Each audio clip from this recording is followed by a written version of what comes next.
J'ai découvert que mon utérus allait devenir un peu comme, l'office du tourisme, hein, journée porte ouverte, 10 infirmières, 3 gynécos, 3 biologistes. Merci d'applaudir très fort, Mélanie.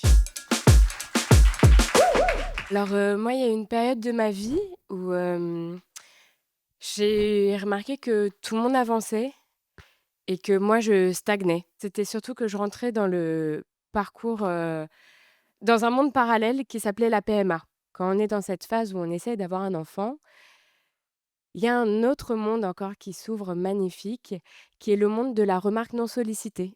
C'est un peu les montagnes russes émotionnelles quand on est dans ce parcours aussi. En fait, d'abord, j'ai pris des petits comprimés, comme des petits bonbons, puis après, juste des petites piqûres et puis rapport programmé.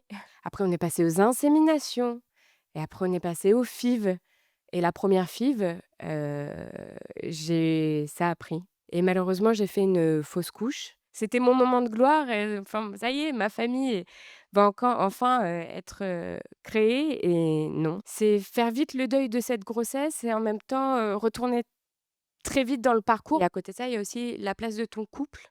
Moi, mon mari m'a dit, il y a un moment, il s'est senti exclu, où j'en voulais, où j'avais l'impression d'être la seule à souffrir, à la seule à me battre pour cette famille et bah, il m'a aidée à faire mes piqûres au quotidien et ça a été sa façon un peu à lui de s'intégrer dans ce processus. Finalement, dans ce parcours qui aura duré, 5 ans, j'ai eu mon petit miracle qui a, 4 ans aujourd'hui et vraiment si je devais recommencer ces 5 ans de PMA, bah, j'irais.